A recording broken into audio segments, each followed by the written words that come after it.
a retired homicide detective. I've interviewed thousands of people, from serial killers to ministers. Welcome to the interview room.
Welcome to the interview room tonight, everybody.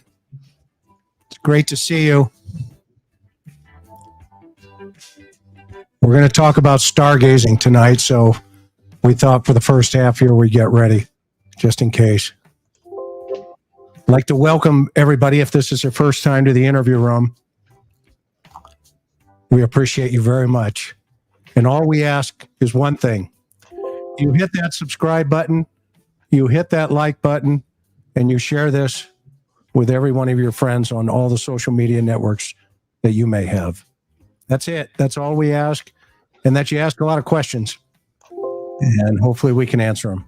But first, a big thank you to all of our incredible mods, our subs, our subscribers, our Patreon members. Without you, we can't do it.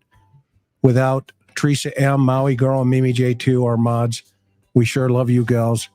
And you're just absolutely amazing. Well, if you haven't noticed, man, have we got a panel for you this evening.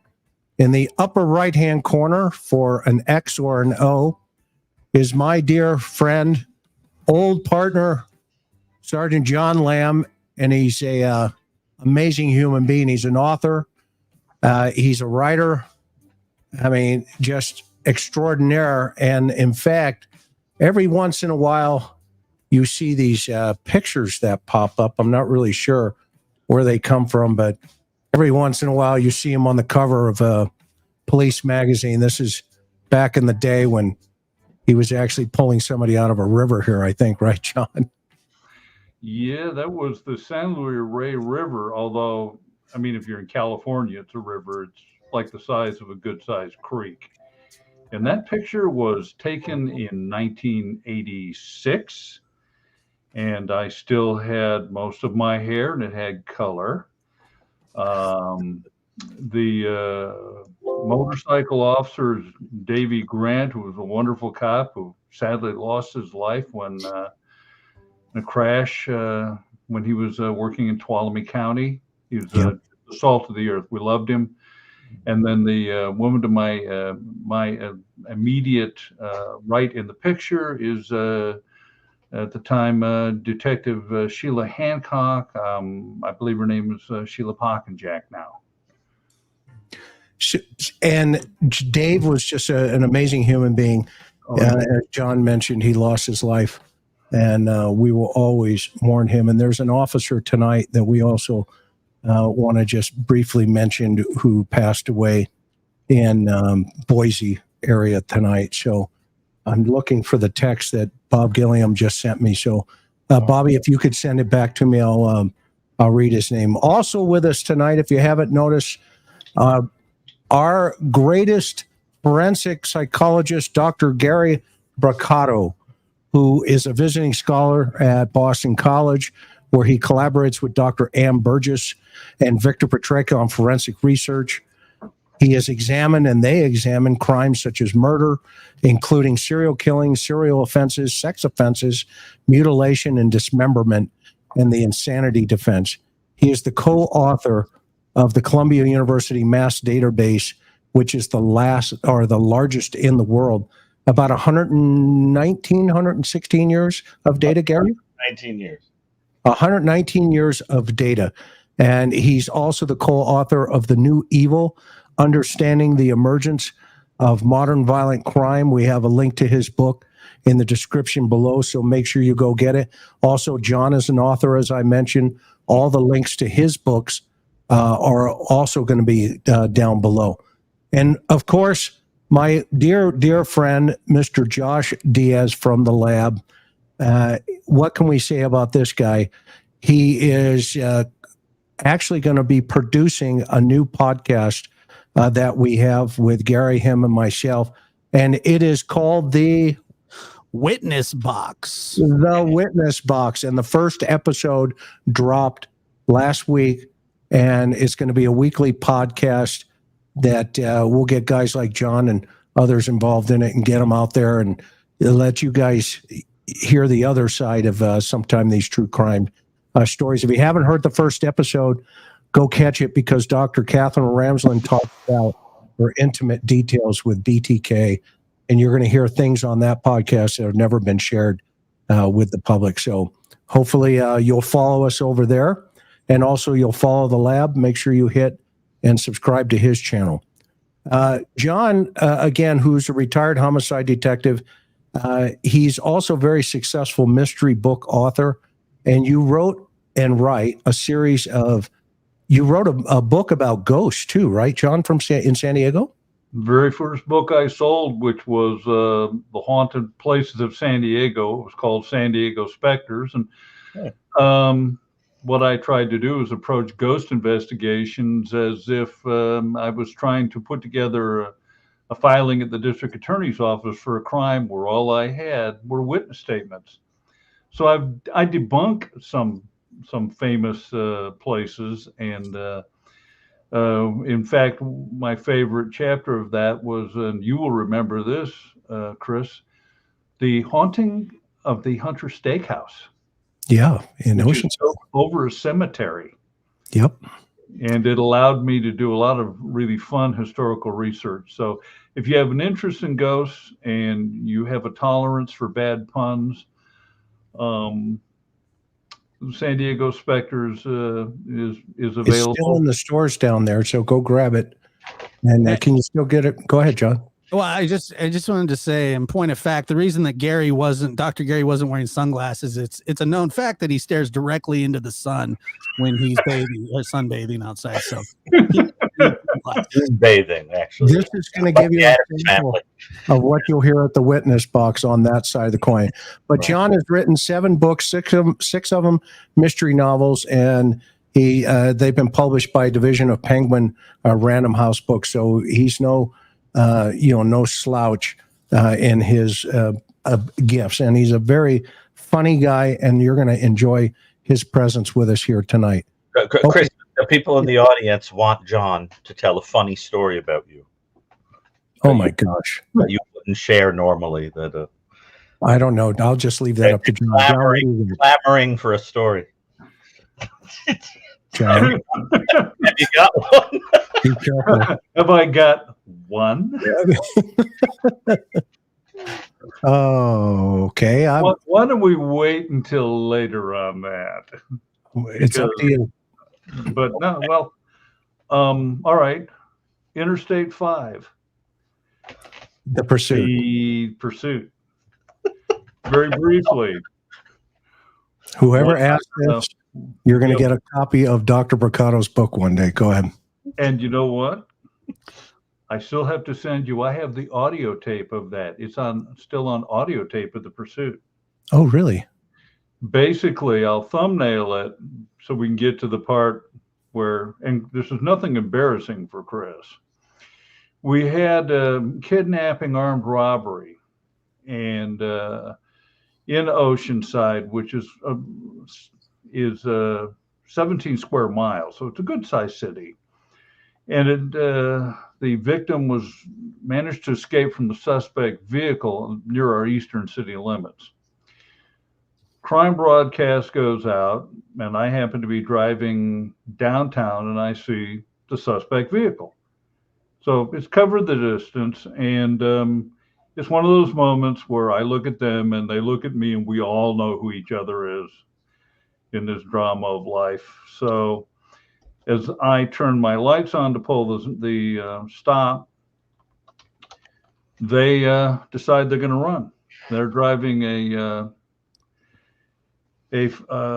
Camaro, and but an underpowered Camaro, and we end up getting on Interstate 5 southbound from Oceanside, headed towards San Diego, running at speeds between 95 and 100 miles an hour.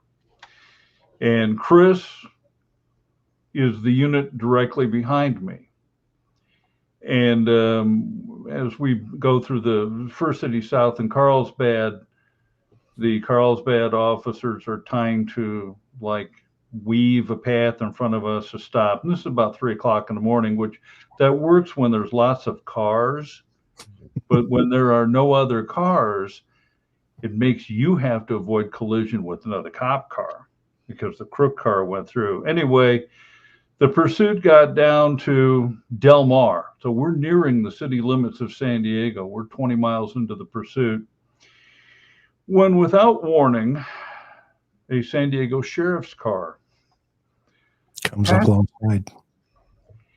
And we could talk to each other, but apparently he didn't feel that was important to let us know he was going to ram the suspect vehicle. So and he did. He rammed him. He did. He rammed him. The suspect vehicle bounced off the guardrail and then slewed backwards and hit my car. Well, at that point, I figured you hit me first, so I can hit you now. And so I slew the car hard to the right and drive him into the guardrail. And there's sparks flying up and everything. Like a picture. And the crook and I look forward, and it was 2 military members. And we see that the sheriff's car in front of us is in a locked 4-wheel skid. And my thoughts are, at that moment, this is going to hurt a lot. Yep. Because we crash into them. Now, meanwhile, Chris is calling the pursuit. And to the best of my recollection, he says, what was your call sign, Chris? 3 King. 3 King. 3 King Station O. Tell sheriffs not to do. Shut the freeway down. Front the freeway down. We got 1183 here, which is a crash with unknown injuries. Just shut the freeway down. It was bad. The crash was amazing. The other extraordinary thing about it is nobody has a mark on us. Yeah. I made it all around. I made it around all the debris. Yeah. Sparks, cars going everywhere. And it was somehow one of the suspects jumped out. Yeah.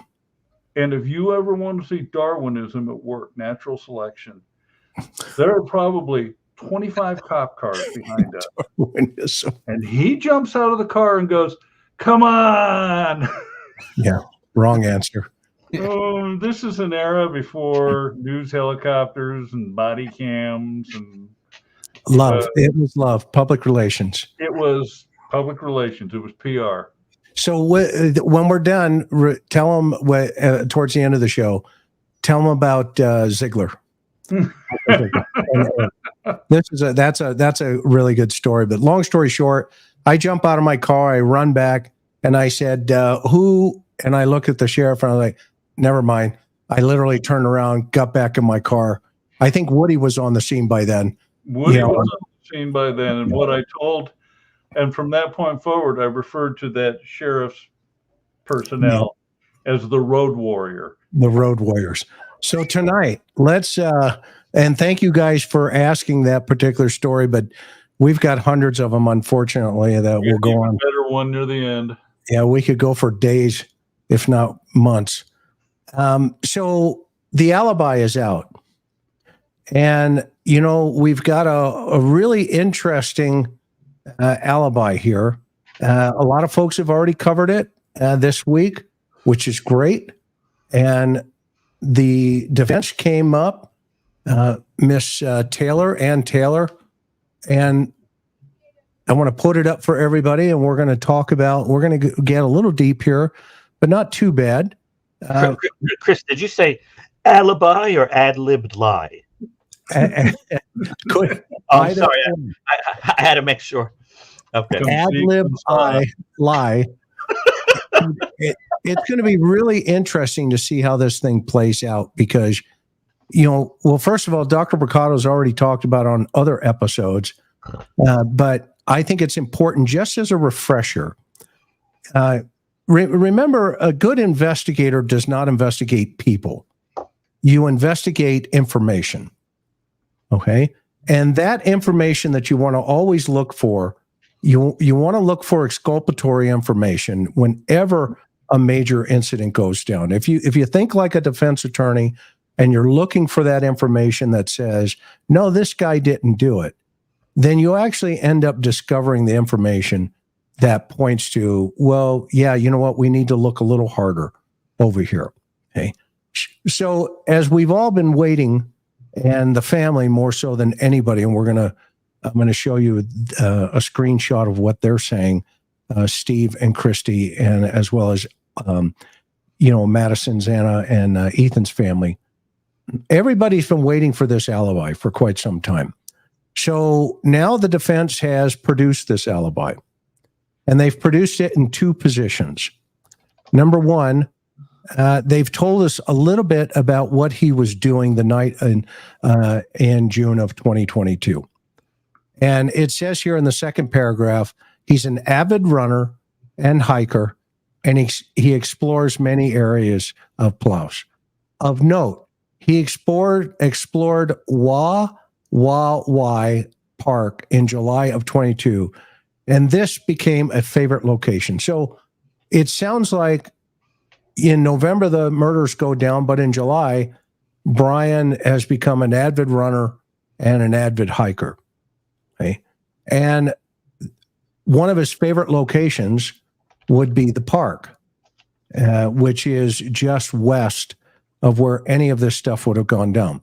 So after the school year begins, Mr. Kohberger was busy with classes and working at Washington State University, and his running and hiking decreased, but did not stop. Instead, his nighttime drives increased. Okay? And this is supported by data from Mr. Kohberger's phone, showing him in the countryside late at night or early in the morning on several occasions. One question I've always had is where that dog was skinned there in Moscow.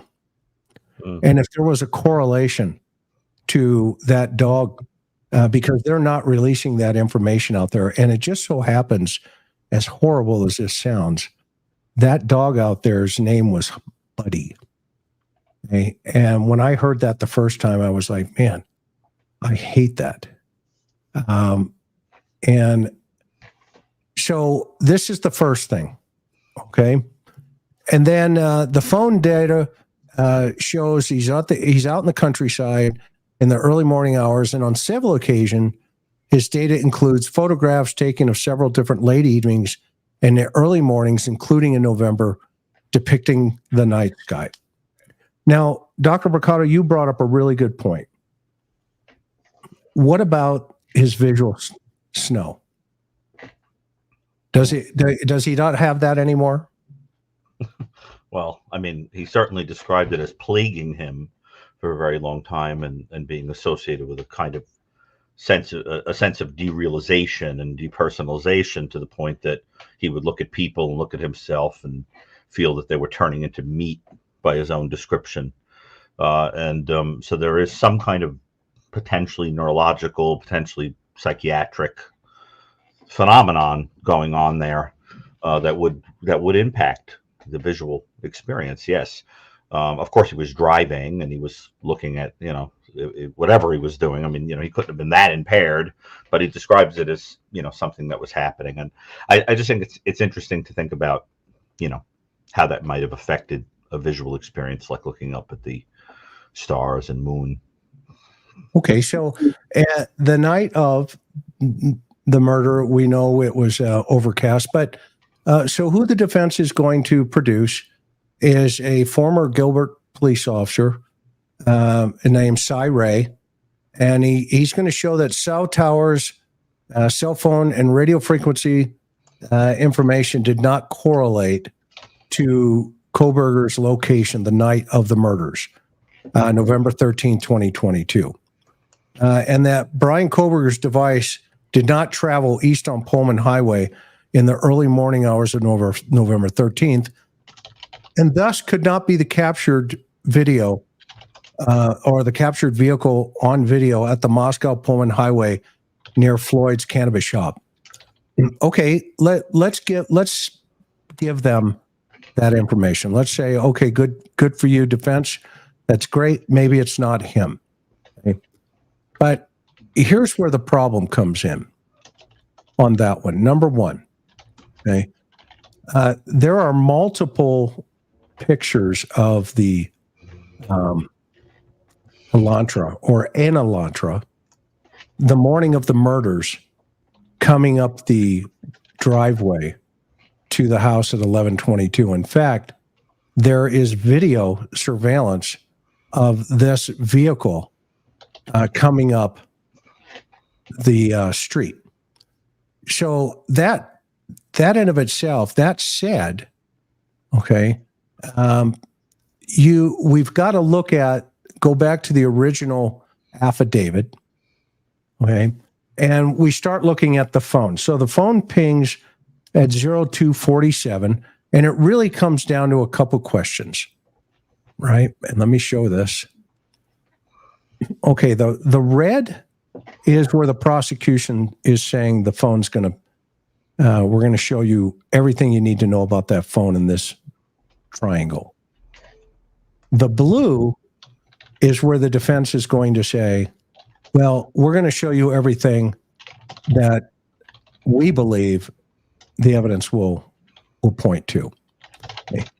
The challenge that they're going to have are a couple of things. The phone goes off the grid and goes ghost at 0247. It comes back on the grid after the murder at 0448. And it's picked up on Highway 95 going south. So that means this trajectory here, okay, at 0448. And the police are saying, well, then it re-emerges back over here at, whatever the time was when it shows back up at his house. So the question is this possible that the phone can ping over here? And I would submit to you, yeah, it is. After it's turned back on or before it's turned off. So that's really the mystery this evening tonight, because then we take a look at what the family was thinking. They've been waiting for, a couple of years almost now for this to come up. Well, Chris, you're going to read it, right? Because it's so tiny, we can't read. So here's what Steve's family says. Statement from their family. We have been waiting on this information for months, and it's finally arrived. It is so hard not knowing anything about the case, and you find you have to cling to dates, motions, and hearings in order to figure out anything. A big part of this has been waiting for the alibi information. Now that it is here, we feel even more confident in the prosecution of the defendant. The defense's claim is that the defendant was driving late at night, hiking, running, and stargazing. We are not sure why it has taken over a year for this to come out, as those don't seem to be complicated activities. We believe that if this alibi has any weight, it would have been submitted months ago. It is also the direct conflict with the probable cause affidavit that states the defendant's phone was turned off between 0247 and 0448. So if the defendant was driving around and there is a cell phone and there is cell phone information that he was in a different place, it would be either before or after the times of the murders. Hence, not really an alibi. We continue to look forward to justice in this case and can now put this part of the proceeding behind us. Thank you for all your support from our family. All right, so with that, that's the launch point of tonight's program, everybody. Okay. And so let's kind of go around the room, initial impressions. I'm going to start with Josh down at the bottom. Initial impression. Well, obviously, like probably most people that are hearing this quote unquote alibi, it's extremely weak. The fact that it took 2 years to come out seems like they're grasping at straws here. And in most cases, and you know, the cell phone data is going to be kind of the crux of their argument. What I don't understand about the cell phone data is that typically in trials, it's a supporting argument, not the main argument. You know, for the prosecution or the defense, they're like, well, you know, additionally, here's the cell phone records. Not the cell phone records will clear him only. I mean, he's got a lot of problems. He's got a lot of other things to explain away. It's a weak alibi. It's not really an alibi, and it's a shame that it's been held up for 2 years, and then this sort of happens. You know, it's not much of an alibi. Okay, John, what's your initial impression? I don't see it as an alibi whatsoever. It's an effort to reach down, grab a bunch of sand, and throw it in the air. Because, as Josh observed, cell phone data, for the most part, is circumstantial supporting evidence. Because we merely know that a device is in a place. We have no idea who is in possession of it. And in this instance, the defense has to do something because of the evidence at the murder scene. So whether at some point he was at that park, whether at some point the phone pings, I believe the time element is the phone comes back on, which my understanding of the chronology would be essentially right after the murders. So I'm with Josh. If this is their defense, I'm not impressed whatsoever. Okay, Dr. Brucato, initial impression. Well, I feel like saying, "Let me clear my throat." There are a few things that irritate me and quite a lot about this. First of all, the most ridiculous part of this whole story is that as the press and the armchair true crime pundits and so forth are arguing about this, the part that they're conveniently forgetting is that wherever it is that we place this individual, no one can explain the magical means by which a sheath with touch DNA on it, which has a profile that was found to be 1 octrillion times more likely to be Bryan Kohberger. That is a number, by the way, that in the US means a number equal to 1 with 27 zeros. And in Great Britain means a number equal to 1 followed by 48 zeros. Okay, depending upon which one of those places we're making the definition, they're both pretty damning. So is the logic of this that he's out somewhere and he hurls the sheath through the window with his touch DNA on it? Does it fall out of the air? Does it go through some kind of time warp? It doesn't make any sense. It bothers me. Logic. I'm too logical for that. The second thing that bothers me about it is, as I understand it, it was an overcast night and the park was locked. So Howard was in the park walking around looking up at the stars and the moon makes no sense whatsoever. And then, of course, we have the fact that the timing makes no sense. Now, I have hypothesized, and I am even more convinced of it now, that what really happened, this is just a theory, but this is what I think happened, is that he was using that phone in some way to watch what was going on in that home by some mechanism that we are not allowed to call stalking, according to the prosecutor. And then what wound up happening was that because it was strike night, he had to shut it off or put it into airplane mode. Then, as a consequence of having it off, he didn't know who was going to be up and about. So he gets in there probably intending to target one victim that he's been surveying, and is shocked to discover that there's a whole troop that he has to contend with. Then when it's over, he turns it back on. That's it. I don't understand what's so complicated about this. But I think that my sense about things is that because we are dealing with a person who, by definition, has a kind of lack of empathy and social kind of, skills, it's the kind of person who wouldn't think that other people would hear that story and say, it doesn't add up and it's weird. It's exactly the same thing that used to happen to him in interpersonal relationships when he was out in the world. It's the kind of a story you would hear it and you'd say, what? And as Judge Judy says, if it doesn't make sense, it's probably not true. So, but I just kind of think we have to pause a minute and think, how did the sheath get there? There's no way to explain that with the alibi. I mean, is the logic then? Now, I would say there are probably apologists out there. There are people that inexplicably defend this person in a cultish manner. And so what I would say is that those people's argument would be, well, then he was framed.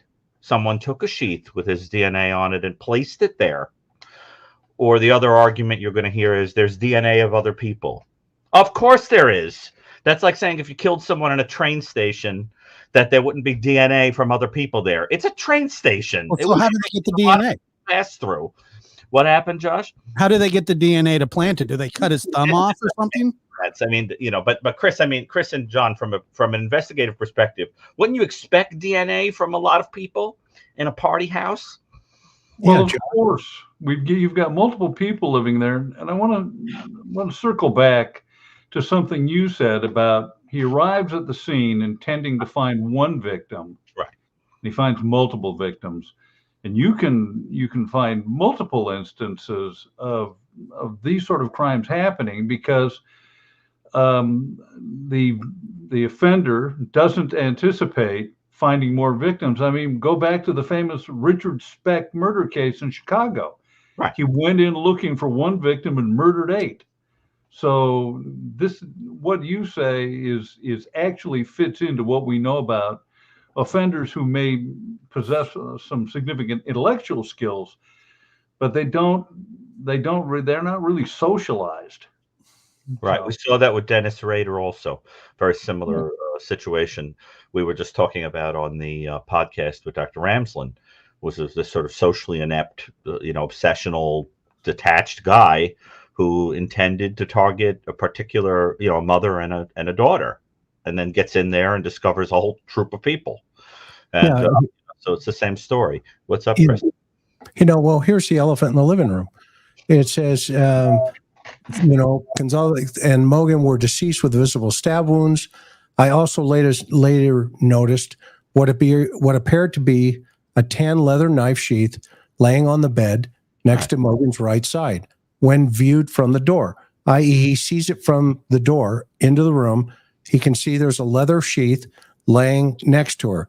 The sheath was later processed and had a K-bar USMC and the United States Marine Corps Eagle Globe and Anchor insignia stamped on the outside of it.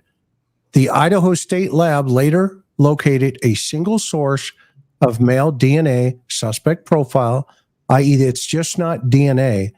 They profiled it to a single male profile left on the button snap of the knife sheath.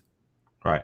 And so from there, it goes on that how, to your point, Gary, and to everybody's point over here in the chat, and we're an open-minded group here. So our job, again, is to investigate information.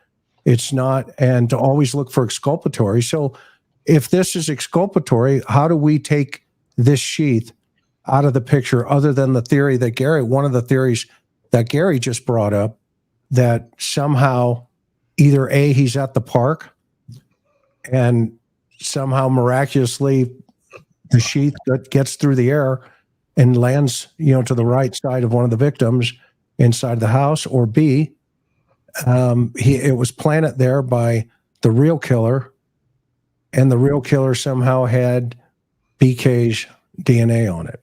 What say you guys? Josh? Single source DNA, you know, I mean, the sheath itself, how would the cops know that beforehand? And second of all, where do you get his DNA from? So you get a guy's DNA that just happens to be stargazing with no alibi, turns his phone off at a certain time, turns it back on right after the murders happen. He's the most unlucky person that has ever lived, or it's, you know, it's just it's all coincidence, Dr. Gary. But Josh, it's even more ridiculous than that, because I'm sure it is. Remember what it is that we're being asked to believe here. That this person, who would have been completely shocked to find out about these murders when he was in Pennsylvania, because he knew nothing about them, right? I mean, he didn't have anything to do with them. He hears about them just like everybody else. So therefore, the fact that he was observed by law enforcement using the neighbor's trash because he knew about abandonment DNA, where familial DNA could be used to create a profile, right? Or where the family sees him cleaning the car with bleach. Those are just things that you do, right? I mean, there's no, they don't mean anything, right? I mean, it's illogical. So, I mean, this is the kind of thing you're being asked to believe. You have to put these facts together and realize it's like dealing with a person who doesn't have the imagination to know that you're smart enough to tell that this story is dumb. The part that bothers me about it is that Ann Taylor is no dummy. So I don't understand why she wouldn't say to him, that story doesn't really, you know, that dog won't hunt. You know, I don't understand why she didn't say that to him. And, you know, and that's why I can't help but have this feeling that he pulls all the strings. I just think he's a string puller. Even that survey, I'm suspicious, was an idea of his. Because remember, that's what he was doing at school. He was a surveyor. And, you know, so the reason I get so heated about it is because the part that everybody forgets is that these kids' family, oh, yeah, thank you. These kids' families were sitting around waiting for a trial to get closure and move on with their lives. And this story that they're told is an insult. It's an insult. It adds insult to injury. And I mean, I don't know if you guys agree with that, but if I were a member of one of those families, I would be spitting mad. Oh, yeah. Yes. Well, that's true. The other point is this, and I always love hearing about the cops framed him. Oh. People have no concept of how, for starters, it's not like we would sit and say, hey, let's pick some graduate student from a university. Let's pick him and let's frame him. And, oh, by the way, we've got to do this in the time because now we've got bodies. We've got to pick somebody out. And this guy, boy, he sounds like he's a good one to pick. I don't know what happened in the past, but I can tell you, all the years I worked homicide, it would be more effort to try and frame, because the path is right there. Most murders are, if you just follow the facts, follow the trail. So the people who want to say, oh, it's a frame job, you know, I understand we live in a conspiracy theory time, and there's an element of magical thinking to it that somehow the police and the government are all powerful. But for those of us who worked in government, we know that there aren't a lot of masterminds there. Well, and let's talk a little bit about the group mentality that surround these killers. Okay? I mean, right now, Chad's getting letters in jail, love letters, you know, in Idaho for, you know, slaughtering children in his backyard.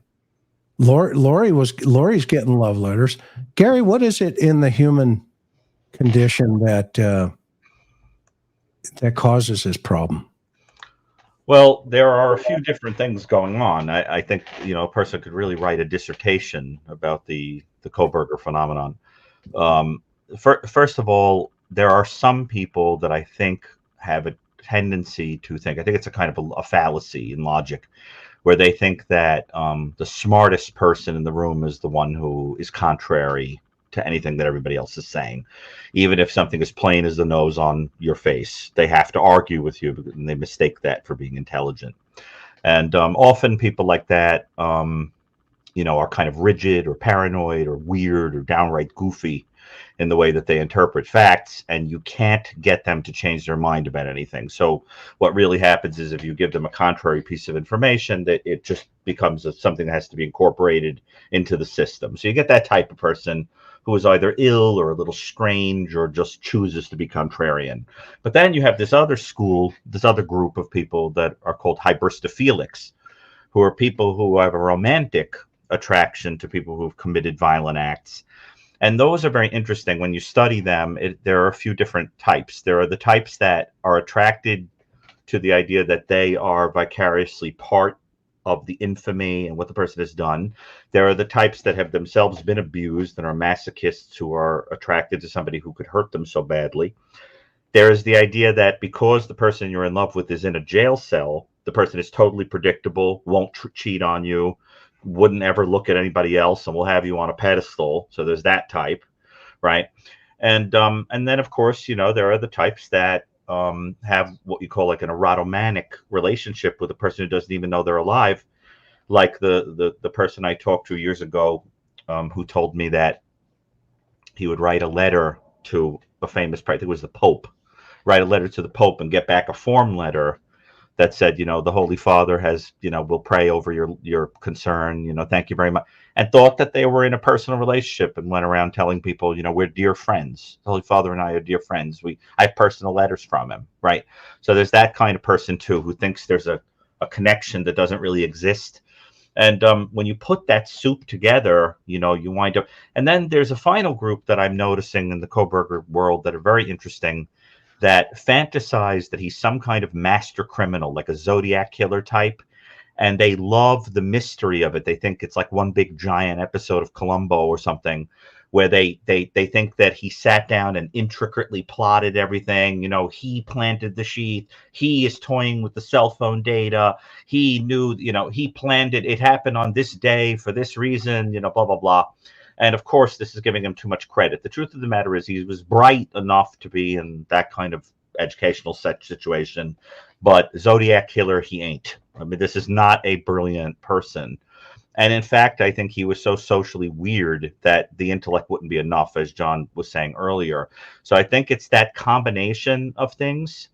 And the final point I'll make, since you're asking about these kind of phenomena, is I'm very interested in the lies that people tell when they come up with alibis.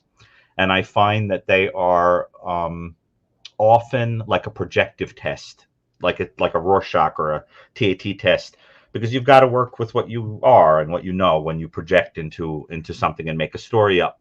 And I think there's just something so interesting about the story being that he was out kind of meticulously studying something at a crazy hour when most people would be sleeping, because you're so preoccupied by it. You want to do it alone. So you've got to go out in the dead of night, you know, on a cold evening and look at the moon, you know, and the stars. And I think that is what he was doing, but it wasn't the moon and stars. It was probably a person. And I think that, you know, he had a relationship with a person that didn't even know he was alive, that existed only here. And, you know, and that's why I think, you know, when he went in there, if he is guilty, when he went in there and that person would have woken up for a moment, perhaps in the darkness, and seen him, I don't think they would have any idea who he even was. And in his mind, it was a whole connection. So, you know, and that's the whole thing, turning people into a science, like studying the moon and stars. That's the whole. You brought up an interesting point, right? And it'd be interesting to hear what the panels. Yeah, I love on this. The point that you said, you know, the survey. Tell everybody, Doc, what you were thinking about the survey. Well, I think it's very interesting that when he was at DeSales, his whole thing was he was interested in surveying offenders to find out the phenomenology. In other words, from the inside, how did you feel about offenses? Now, I want to point out, by the way, that he was not talking about the kind of offenses that you spur of the moment commit, like an impulse where you pick up a weapon and jealousy or something makes you, you know, go out and hurt someone. He was interested in people who were playing out fantasy, who were meticulously planning something and then had to tidy up afterward. So already you get the sense that he was interested in people that are a lot more like serial killers, not the kind of person like an ordinary person who flips out or gets angry or jealous or something like that. He's talking about people that in a reptilian, cold, calculated way are going to do something and reflect on how they did it and why they did it and what it felt like. Only a person interested in the phenomenology of killing would ask such questions and perhaps be interested in experiencing it firsthand. And then the idea is you take that and then you put that alongside the idea that there was a surveying of the people that were in the jury pool, which kind of infuriated everybody, where they were asking them questions about how much they had been exposed to. And the survey was sort of weird. I mean, it asks things that hadn't even been charged and the whole thing. And I guess I just kind of got suspicious that it might have been his own idea, because that's the kind of thing he's interested in. And I'm just curious what people think about that possibility. Would it surprise you if he would have said to his defense attorney, "Why don't we do a survey?" Not one bit, because I think that's how he thinks. I think that's how he thinks. And true to form, it was weird. I mean, it asked about things that weren't even pertinent. Interesting. Josh, what do you think? Well, I would say that for starters, the interview, I would ask Gary this, the interviews of the inmates while he was still a student, was there also some component of vicarious pleasure, vicarious? Right. And also part of it is that, is he studying to do it himself, and that he was picking up tips from them, actually trying to learn. The other thing that struck me about the survey is there some sort of ego satisfaction going on if he is putting this survey out, that he has some sense of how many people know he exists, and that it almost validates his own existence and what he's done, that he's become almost a Nietzschean Superman, that he no longer has to obey the rules of simple society. So that's what I'm thinking. I mean, I think I agree. And I think that if this guy is guilty, the key to it is a person who had trouble rendering people turning them into a science, who didn't understand how to read people, pick up cues, whatever, and somehow found that by watching a person and having a relationship with them that you were in complete control over, right? You regain a sense of mastery in them and knowing everything about them. And it is like watching the moon and stars. You reduce them to a science, right? Except that he wasn't very good at it, symbolized in not realizing that you probably can't stare at the moon and stars on an overcast night, so that I think the symbolism of it is he's bad at turning things into a science. He's not particularly good at predicting anything. Is he bad at basically living everyday life? He's living this dream world inside his head. Probably, but I think that it must have been a very lonely and pathetic existence. And imagine in your head having such a connection to a person that you've studied everything about them, and then we find out that we're not allowed to use the word stalking. Well, okay, we don't have to use the word stalking, but there is no question that if you target strangers, you have to do something like find out where they live, and kind of keep an eye on them and learn things like their habits.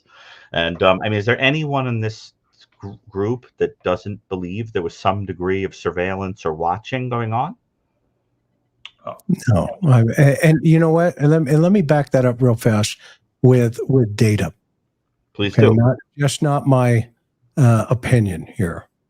So if I'm going to share, for a minute, this. Let me pull it up. All right, so I'm going to pull this up here real fast. So this is one of these situations that's been overlooked from the very beginning. Well, I'll bring it to you tonight. So in this particular affidavit, this is an affidavit for a search warrant, okay, from one of the detectives, and the detective's name is Lawrence Mowry. Okay, so he writes this affidavit on December 12th, 2022. So it's within a couple of weeks. And he wants to go after extreme networks. He wants to get in to extreme networks. But why does he want to get into extreme networks? And that's the question, right? John, you and I both know where I'm probably going here. Mhm. So what he does is he gets hold of an expert intrusion expert from law enforcement. And that guy's name is Detective Neil Uhrig of Post Falls Police Department. But why does he want to get hold of this guy? Well, right here. He needs data from a laptop. Okay, so this detective, Maury, is looking for data from a laptop. So the question is, well, then who is Extreme Networks? Well, they're an internet provider to that area. Okay, so why is the detective asking this other detective? And by the way, this Detective Neil, we'll hear him testify. He now works for the Secret Service as an expert in intrusion to networks. Okay, that's his game. That's what he does. So there's a laptop that they recovered. You notice right here, it says on December 4th, 2022, I received an email from Detective Neil Uhrig from the Post Falls Police Department saying he had received the data to unlock the laptop. Detective Uhrig completed a forensic download of the data on the laptop. So now the question is, okay, Your Honor, we need this sealed.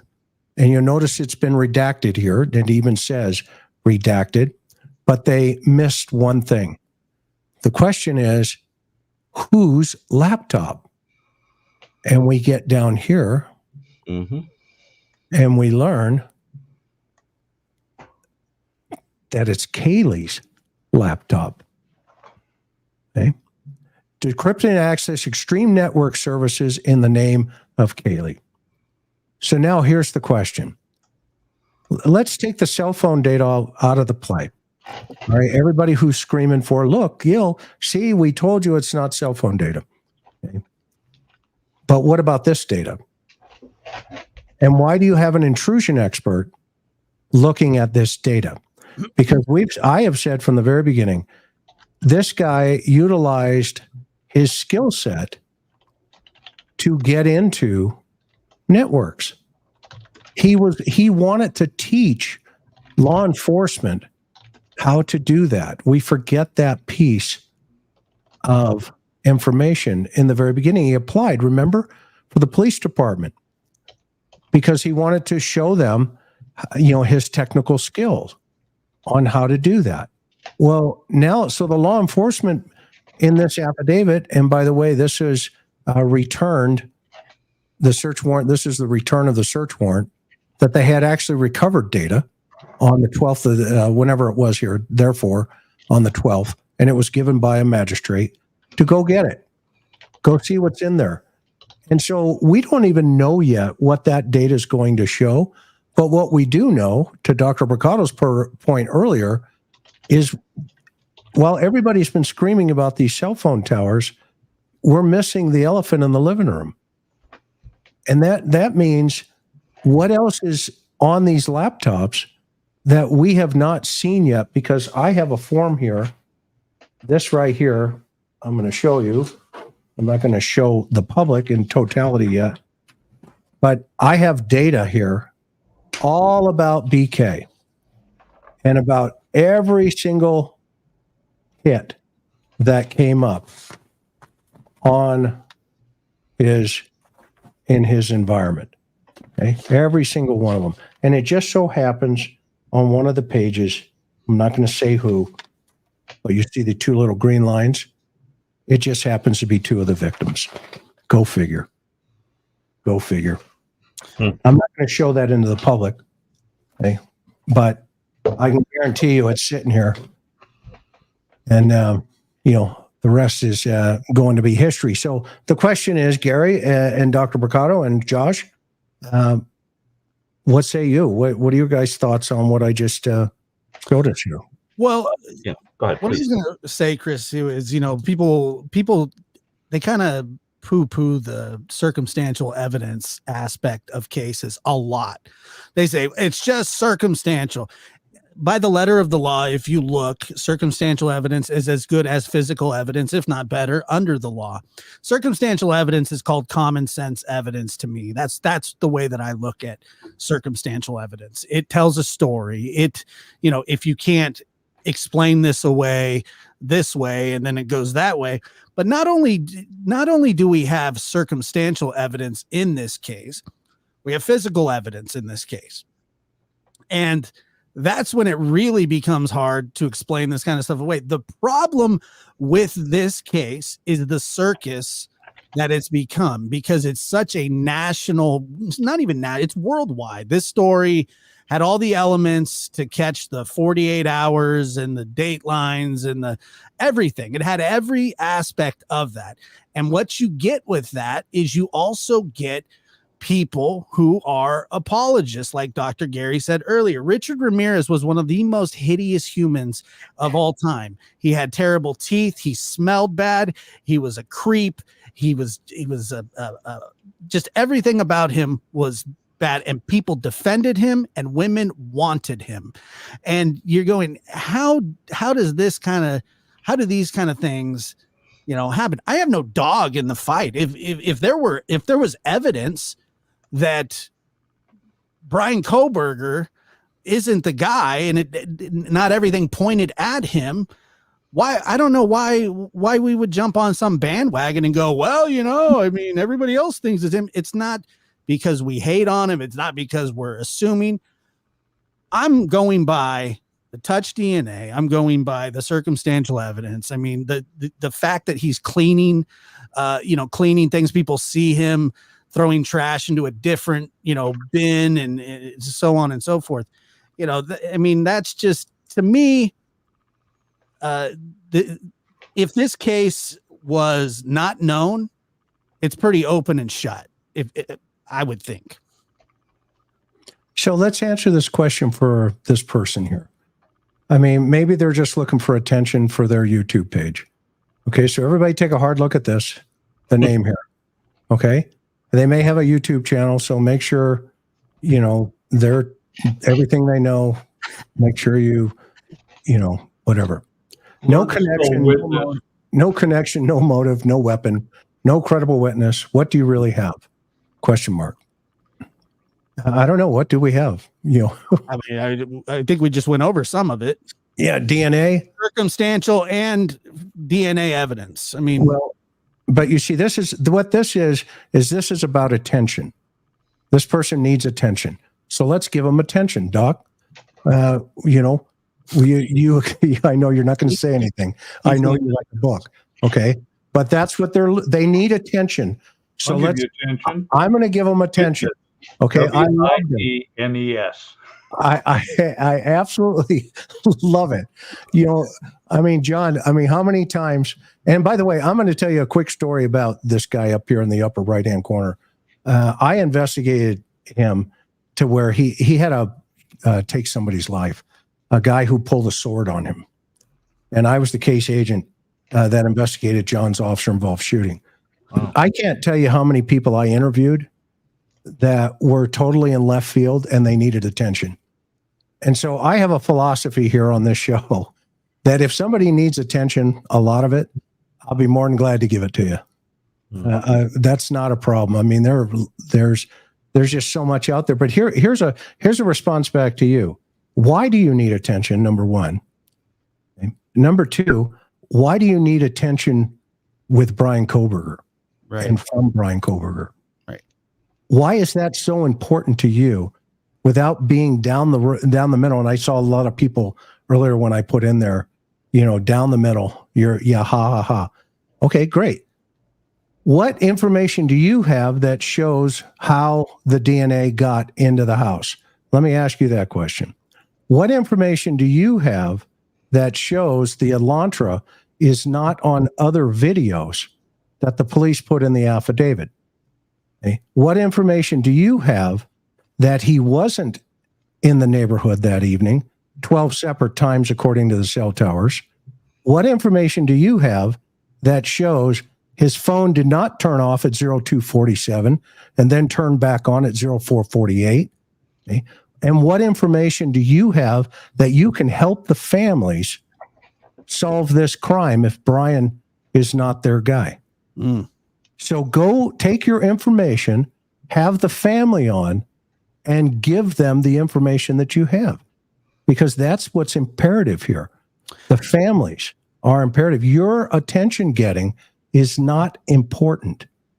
Okay? It's not important. Unfortunately, I felt like I was just back in 6th grade at Catholic school chewing gum, and the nun just put the gum on my nose and pushed me up against the chalkboard and humiliated me in front of the classroom. I'm teasing, but I've seen that done many times. But So Chris, also, how would this person feel? And just saying, I'm sure they would feel much different if one of these victims were their child, brother, sister, cousin, their family member. I mean, they would be like, look at this evidence in a much different way, because you're going, oh, well, my family's the victim. Obviously, whoever's talking there, the family is not a victim, and this is entertainment to them, and they probably never had somebody taken from them violently in their life. That's just my assumption. I could be wrong, but most people, when it's not their family or their child, or they like to just kind of go, well, it's all circumstantial. It doesn't matter. And they do this. It's all circumstantial. And you're going, circumstantial evidence is great. It's best. It's the best evidence. Can I jump on that, Josh? Yeah, please. Yes. What you basically have here between Chris and I, in excess of 60 years of investigating crimes. Okay.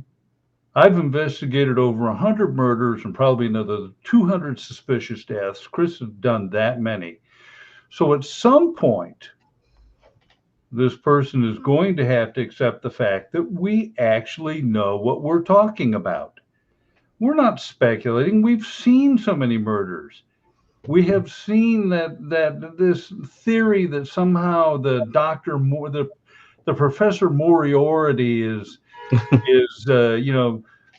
dangling the marionette strings and the stupid police are following the wrong clues.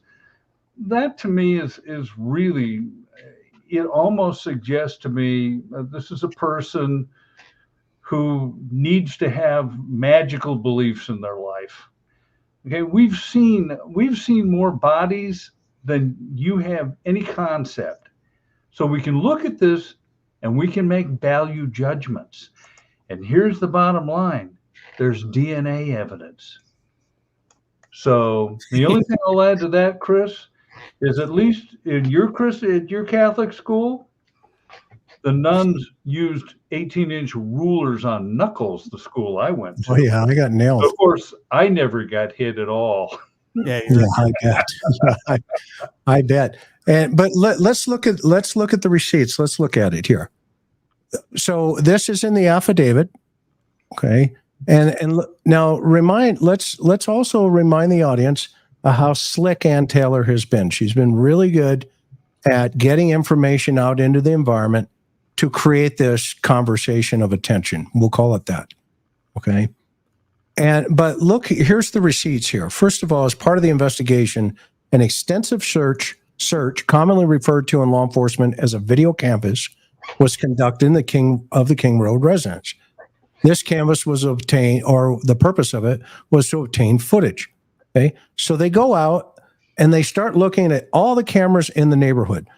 But notice Ann, in her affidavit, she says, well, it can't be the car going by the cannabis store. My guy wasn't even there.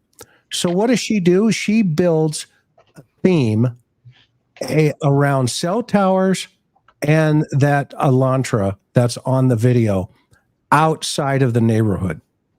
Okay. Well, here's a question for our attention seekers. Why doesn't she build the theme on the video inside the neighborhood? This video canvas resulted in the collection of numerous surveillance videos in the area from both residential and business addresses. Well, Chris, this is the thing.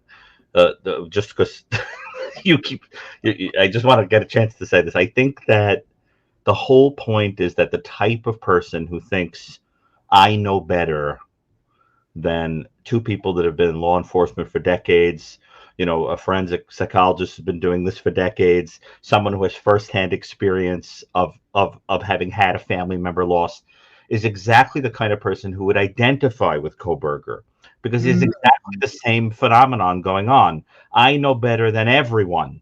So the whole thing is that they get a kick out of him because they identify with him. They're cut from the same cloth as him.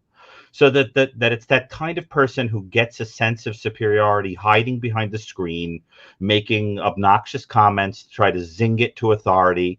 And you almost want to say to them, tell me about your parents, lay down here, and tell me why you're so angry at authority and feel that you have to be so much smarter than them, right? I mean, let's lay down, tell me about your mother, right? And you got that kind of thing going on.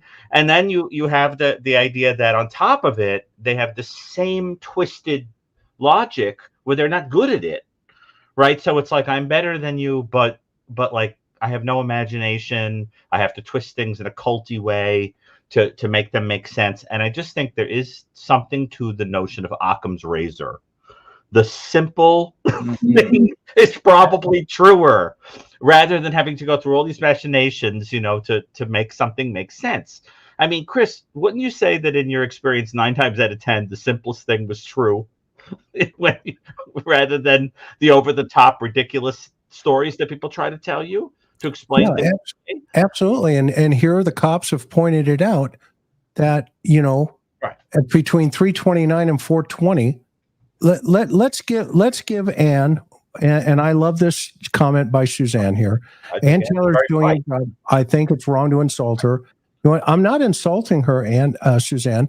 I'm giving her credit for what she's doing. Okay. But also then the opposite side of that coin is what she's not doing. Remember, our job is always look for exculpatory evidence. That's an investigator's job. Okay. And if the evidence isn't exculpatory, then it comes up unexculpatory. And that means you have to say, okay, well, yeah, this could be the guy, or this could be the problem. Remember, we're not investigating people. We're investigating information. So the information that the cops have is these sightings show suspect vehicle 1 makes an initial 3 passes by 1122 King Road. So now let's pretend that Ann is right and that other vehicle, the Elantra, by the dope shop, by the marijuana shop, is not Bryan. Okay, great. But now she's got another problem here that she hasn't addressed in the alibi. And that's the vehicle that looks exactly like the white Elantra on video passing by the house 3 separate times. So I want to hear an argument about this. And I don't want overlays from, the internet and all this other stuff. No, I want real evidence. I want to see real evidence that shows, and we'll see that in court. That's where it will flush out. Okay? That's where it will flush out. And that's where I think we get this tunnel vision. And I hate to say this, and John, you can back me up, and John, cops get this tunnel vision as well. Oh, yeah. They get stuck in this well, and they're not seeing, the totality of the circumstances where you just say, okay, great. Maybe it's not the car over here at the marijuana place. So let's concentrate on this car here that's traveling by the house 3 separate times. Right? Because in a situation like that, then you have to say, okay, does this help the family ultimately, or does it help the family to, try this case on YouTube and then, accuse everybody else that doesn't agree with your position? I would agree, Chris, that there are detectives that we've worked with detectives that fall victim to tunnel vision thinking. But the best ones we worked with, and the ones I learned from, we walked into a murder scene with no clock ticking, this whole trope of the cops gotta arrest somebody. It's been in films for 60 years, and it's written by people who produce lies for a living. Screenwriters know nothing about real police work. We work slowly. We work methodically. I won't say all do, but I do know that you do, and that I did also. And exculpatory evidence, and you'll also have evidence that may have no exculpatory value, but it may not also point to a defendant. It may just be neutral information. But this whole notion that we have that it's become popular in American culture is that cops are stupid and they don't know how to do their job, so it's easier to frame somebody or leap to a conclusion.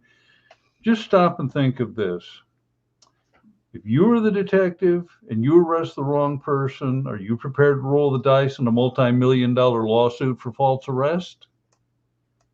That's all I got to say, is that, we work very carefully, and people who want to snipe at it, hey, if you've got all that investigative experience, I am certain that wherever it is you live, you could probably apply for the police department or sheriff's department there. Bring your brilliance. Show us how it's done. Well, go ahead, Gary. Well, I think it's also important for us to say that we are all, we're pretty logical people, all four of us. And I think it has to be clear that, let's say, out of nowhere, some truly exonerating piece of information came out. We would be the first people to come on here and say, wow, we were really wrong. We've got to eat, crow and humble pie and our words and everything else in one big buffet. But the fact of the matter is that right now, the best working hypothesis is that they have the right person because there's some pretty solid evidence, but we have to keep an open mind. But it's not, no matter what anybody is telling you, this is not a bad case.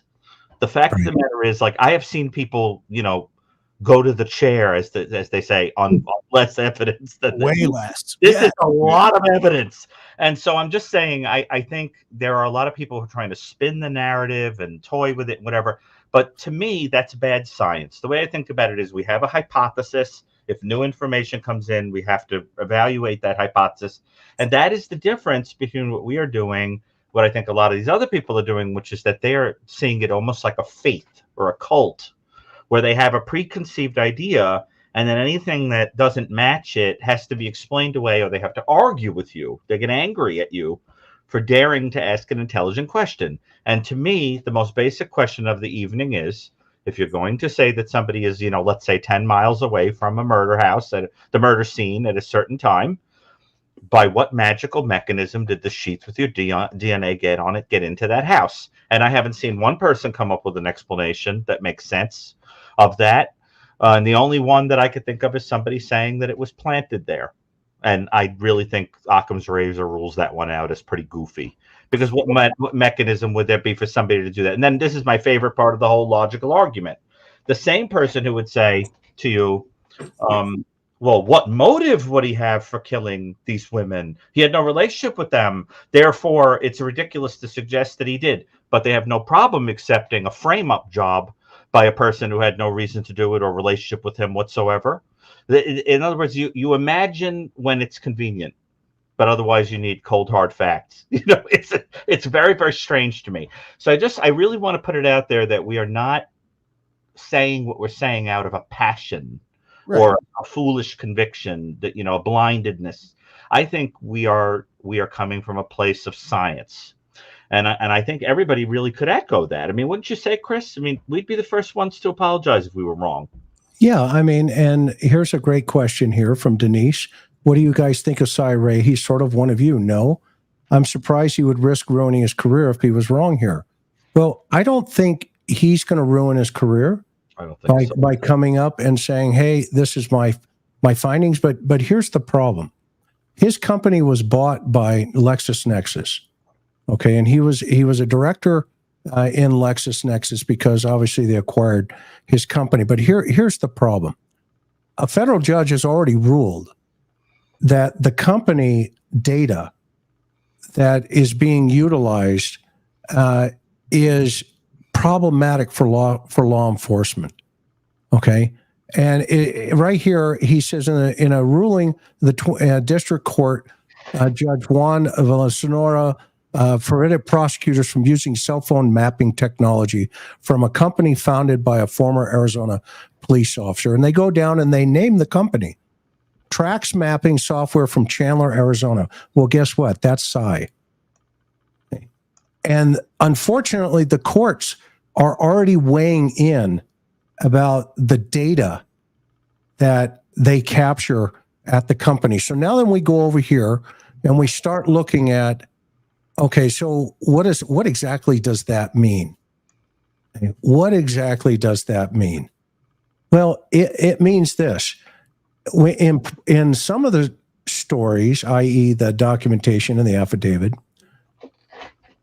the court said, you know what? I'm not really sure the guy worked 1,000 murders.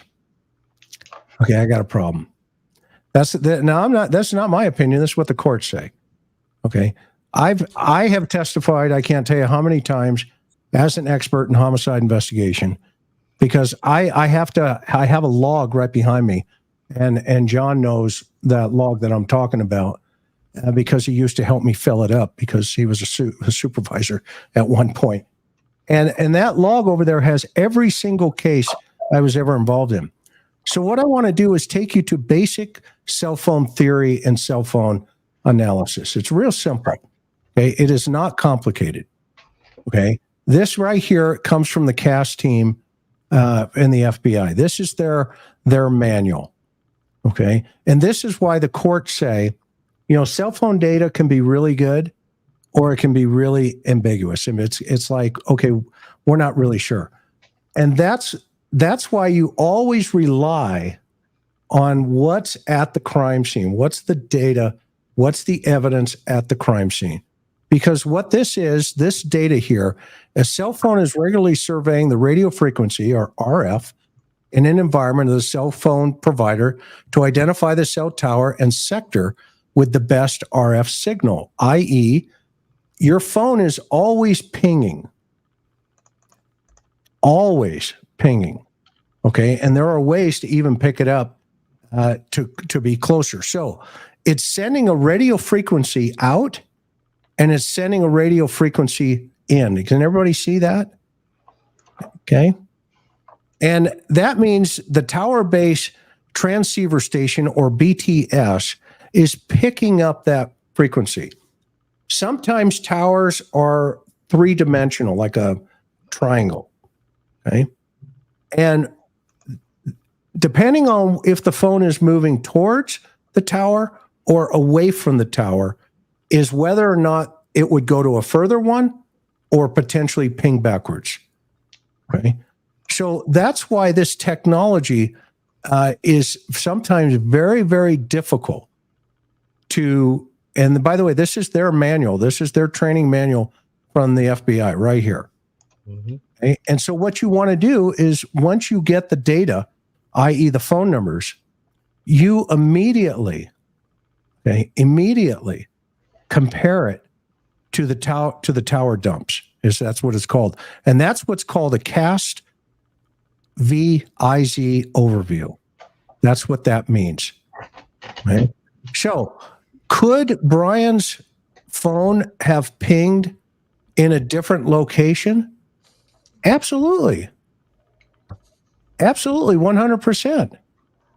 Could it have pinged in the red? Absolutely. In fact, they know what time it went off. And they all go ahead, Josh. And back on. And also what I'm thinking, my question is to you guys is, so are we trying to prove that his cell phone didn't commit the murders, or are we trying to? Right.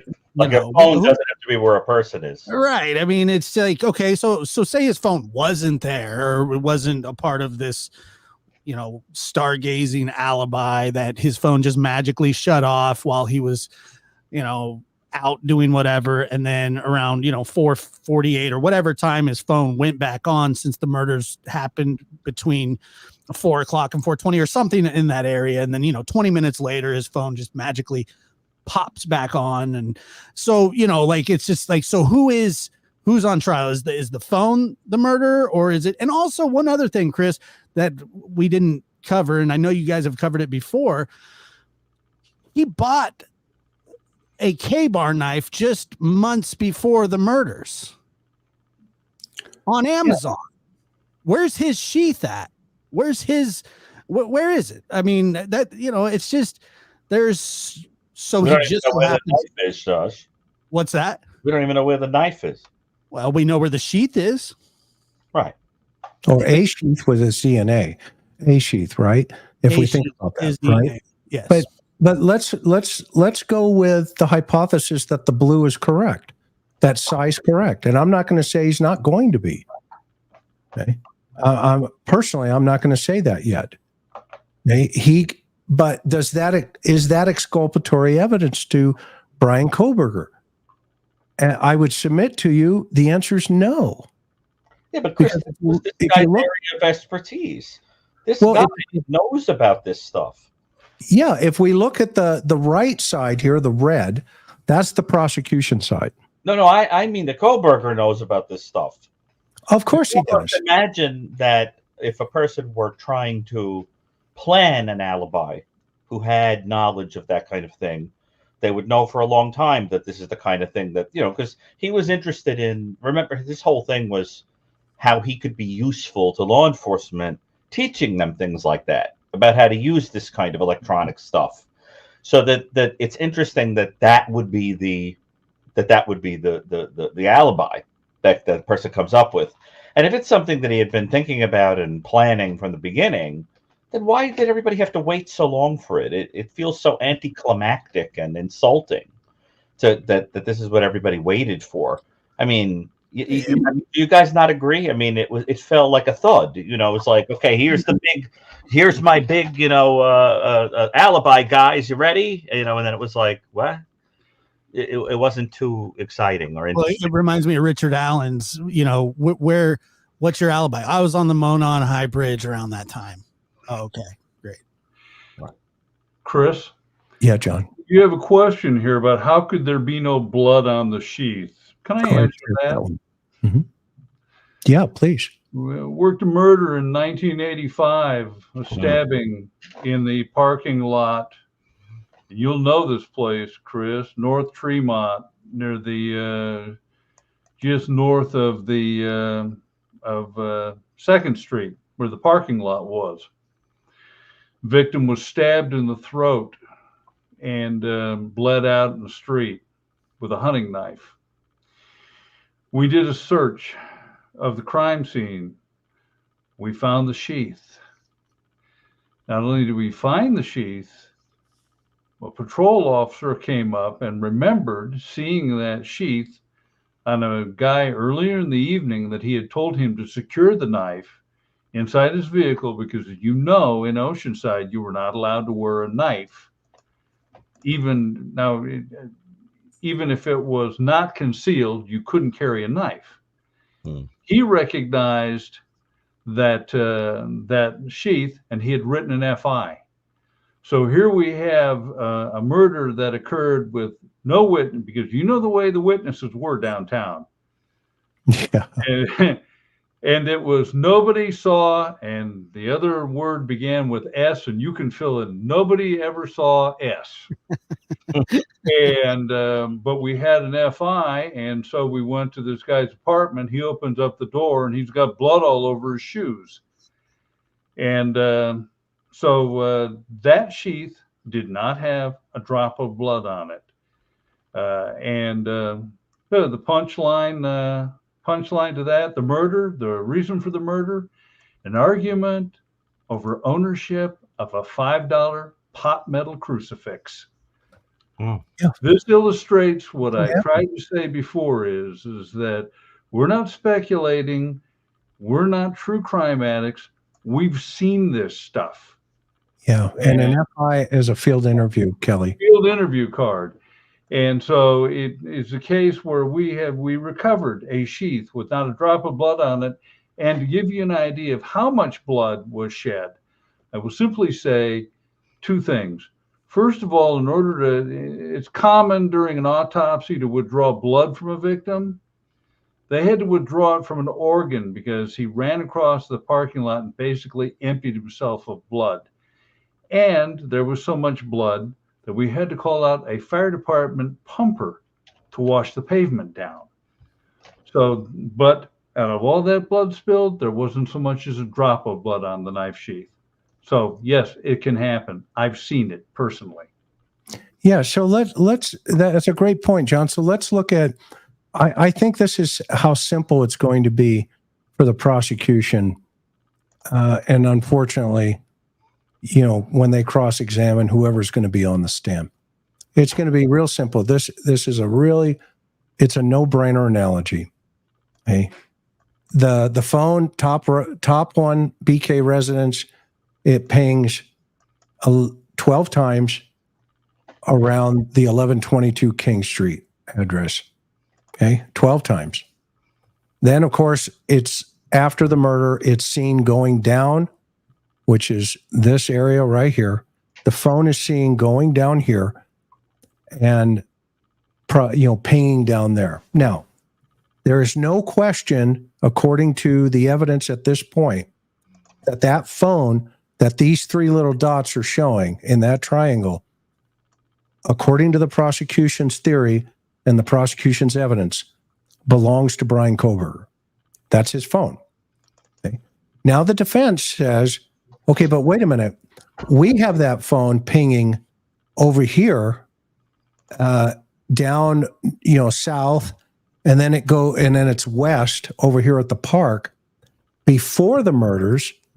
Okay. And the night of the murders, he was just kind of driving around, stargazing, but they're not telling us where he was, other than he had in the past had a favorite location of going to this, Wahi Wahi Park. Okay.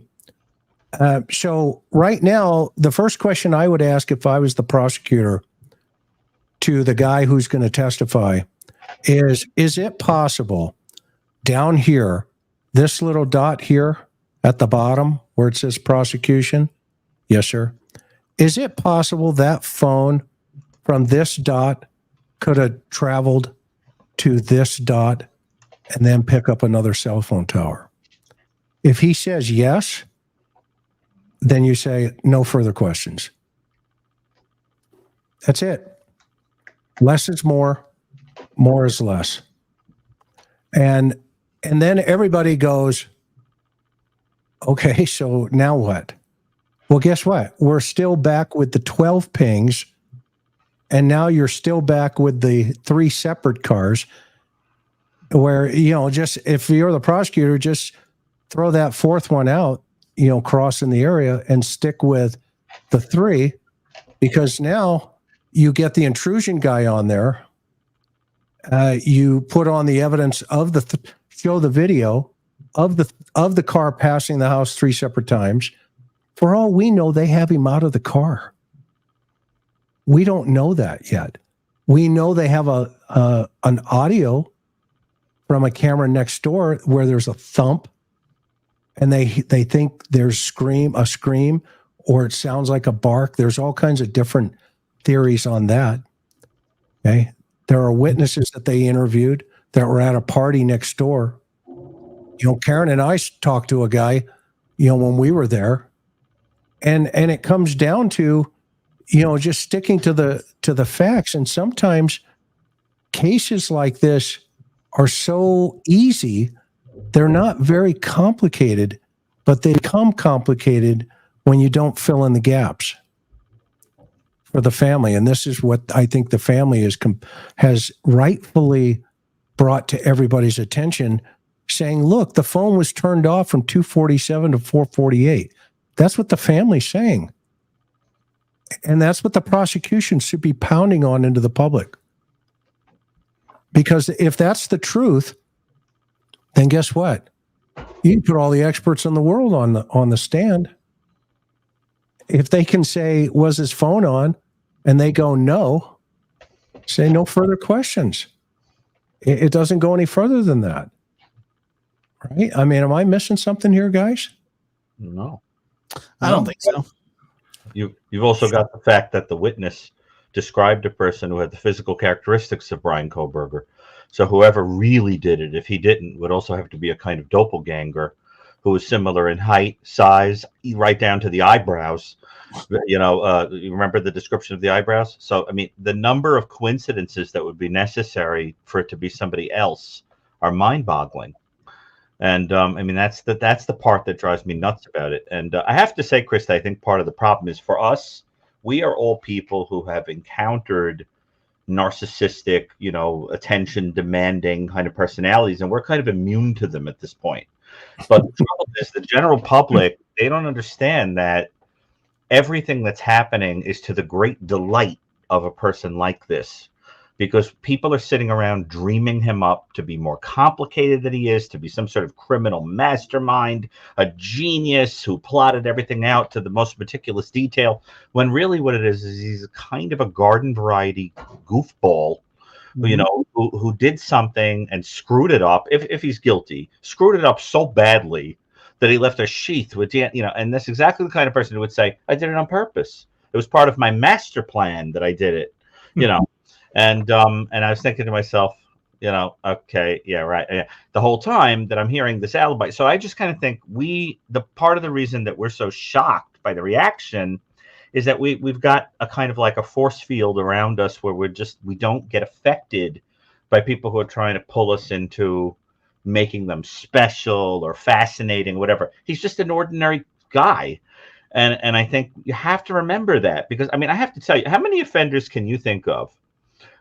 Yeah, right, exactly. How many people can you think of? How many offenders can you think of that got this much media attention for doing something like this? I mean, I understand it's horrible. It's a horrible crime, okay? But there are a lot of crimes that happen. Why is he the crime of the century? What is this about?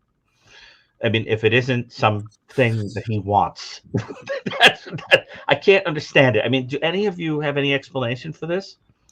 Well, it's got all, like I said, it's got all the elements of a Hollywood movie, horror film. I mean, you have young, vibrant, college students who have a great future, good looking, strong, athletic. And then you have some, guy lurking around, and it's almost like, the Scream movies, the slasher films. It's a slasher movie. Exactly right. Exactly. Well, that's based on a real person, right? Those were based on Danny Rowling, the serial killer. Right. But I mean, people don't differentiate that kind of stuff. They don't really, they don't. They're not students of mass murder like we are.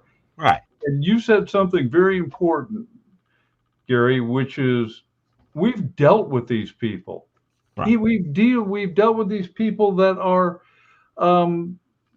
they haven't committed a murder, but there's a lot of people that think that way don't get up to the big leagues, if you will, of killing people. Right. But we routinely, as cops, deal with people who want to view themselves as bigger and better than they are. They want to, if they were literate enough, I'd cite Leopold and Loeb, but they actually think that they're brilliant, and they really aren't. I mean, most of the murders that Chris and I saw, it's just, you come away from the offenders thinking, do their brains generate enough power to work their legs? It's just stupidity is often the central theme. And when you encounter an intelligent killer, they're still emotionally crippled by imagining that somehow they're smarter than us. Right. And because part of it is with Chris and I, with our interviewing techniques, we're not going to intellectually duel with them. We want them to lie to us. So, right. I pretend I'm Jethro Bodine stupid when I talk to these people. That's so true. That's a technique that we use in the world of shrinkery too. But you remember that's why I put them up here and make them famous. I'll put them up. also, somebody in the chat just referred to people that defend Kohberger as pro burgers. That's interesting. What is it? Pro Pro burgers. Pro burger? Pro Like burgers. Yeah. instead of being anti, they're pro burger. Yeah. Well, you remember when in the Adventure of the Speckled Band, when Sherlock Holmes says, "It's a wicked world, Watson, but when a clever man turns his brain to crime, it's the worst of all." Well, that is true, because you think about the potential of an intelligent person. I mean, a person who, could have entered into a helping profession, right, and helped solve crime, and then perverts that and becomes the person who says, "I'm here to help," when they're really not, right? And that's a technique that we've seen in people like Bundy, and you saw it in the Zodiac Killer. You see it in other. I have to tell you, I've looked at cases like that, and what I think is the psychology of it is the person who tries to get you to help them, or to pose as a helper. It's sort of like, you remember how Bundy would have the cast and then say he needed help, and then you would help him, so then he would attack you, right? It was a ruse. But I think the point of that ruse is that once upon a time, Bundy had trusted people. He had trusted the woman that he thought was his sister. He didn't know she was really his biological mother. And then he trusted this woman he was dating that he thought was going to pull him out of this world he was in and elevate him and make him what he wanted to be. And he was cheated all around. And so the idea is, you now go out and you project onto a person, you're the idiot that trusts someone, right? So, oh, you trusted me? So now you get punished. You're a fool, because that's how he felt, right? And I think probably if Kohberger's guilty, it's a similar thing. That the whole idea is coming in the guise of a helper and whatever. Ha ha, I'm not really here to help you. I'm here to hurt you. Because I think that's the way he felt. That he had thought that, he could trust people, make friends with people. They were basically just making a mockery of him. So that's the whole thing. The key to this, when people are saying, oh, there's no motive, I think the motive is going to turn out to have something to do with humiliation, some sexual thrill that came from the power of, watching people, understanding them, hurting them, leveling the playing field, and this weird need to reduce people to a science, a predictable science. And those are all things that we see in people that are more likely to be serial killers. That's why I worry about the idea of this person getting out. If I'm right about that, if he is guilty and gets out, this is not what they call in the true crime world a one and done situation. This is the kind of person who would likely want to do it better next time, or have a fantasy that has to be more perfectly played out with a different surrogate victim. So I think that is a very scary concept to me. And I don't know if you guys agree with that, but his motives are like we see in serial offenders, not a person who has one little gripe, acts it out, and it's over, and then they're sorry. It's a personality based kind of thing. Chris, wouldn't you say in this situation that? Yeah. Absolutely. And I'm going to answer that in depth meaning to your point, and also with John and Josh here. But so Ariel says phone pings and GPS are two different things, and everyone's ignoring that. No, totally agree. Ariel, you are correct. That's true. I want to show you this company right here. This is a law enforcement tool. It's called Gladiator Forensics. Okay.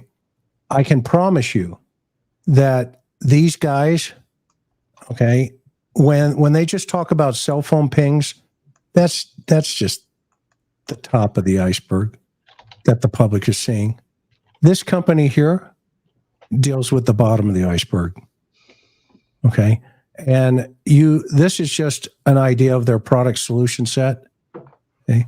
But if they really want to get nitty gritty here, remember during the Vallow case, or during the Murdoch case, they had the guy from the CAS team up there, the FBI agent, and he was asked, during cross-examination or during the prosecution, they said, well, did you drive around with the box? Okay. And he answered yes. And they said, well, what kind of data did you pull from that box with that box? Okay. So what they're going to do is the CAS team, I can guarantee you, has driven the route that Bryan drove. And that all we're hearing right now is cell phone pings. Okay. But there is a lot of information behind the scenes. And that's where companies like Gladiator Forensics, and by the way, you're not going to be able to get in. All you'll be able to see is what they want you to see on the front page. Okay. But that just gives you a sample of what is capable here. And so add that on top of the intrusion expert with the Secret Service. Well, the question is, we need to be asking ourselves, all of us, in our audience here, is why are they even bringing this intrusion expert in? Why is he even needed to get into, Kaylee's laptop? What's in Kaylee's laptop that they want to see? What was in the TV at the house that the defense took, the smart TV? Remember, the defense took that out of the house for Bryan. What was in that TV? I guarantee you they already know. Okay, and it's a day late, dollar short when they went in to get it. But he's left a digital footprint that we're just scratching the surface on. And not only that, to answer your question, Gary, earlier, yeah, absolutely. I mean, and John and I have experienced, so many different things. And John, tell them about the guy who had the at the checkpoint, the butcher.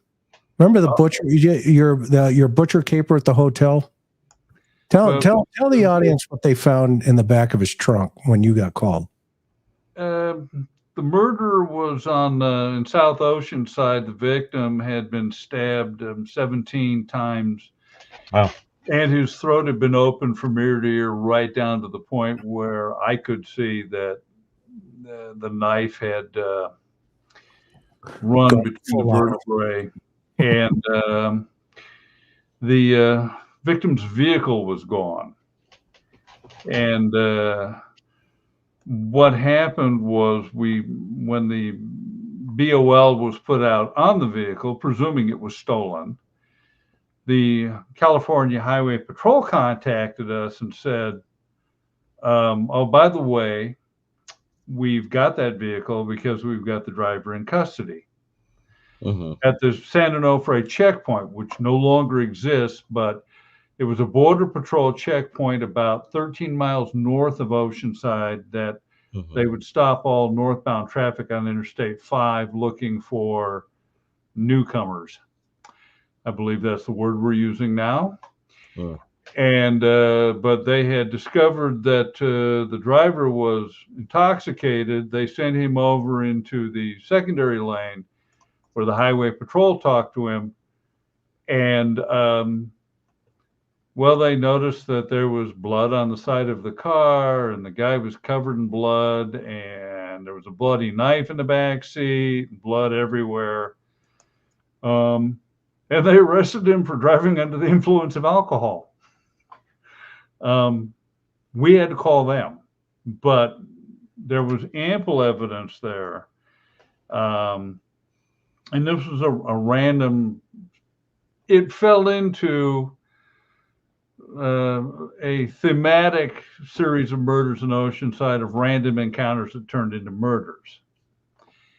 And, but in the car, no matter how much you clean it, imagine you're cleaning it with bleach and everything, there's going to be some forensic evidence. So, and the mere fact is, I've been driving cars since 1969. I've never cleaned my car with bleach. I'd say that's kind of strange, wouldn't you? That's a good point. His own family thought it was odd. That's another part that everybody leaves out of this story, is that the reporting is that his family started to wonder if he could be the guy before he was arrested. Yeah. You remember, Chris, that was reported on the Dateline episode, that they had some information that his own family said, exactly. Strangely. His sister went out to check the car. And of course, you always take your trash out to the neighbor's house, put your trash in the neighbor's trash can. I mean, we all do that, don't we, in chat? And on the panel here, wearing gloves. With gloves, yeah. And I'm surprised you didn't have booties on. at 3 a.m. while there was a surveillance team on him.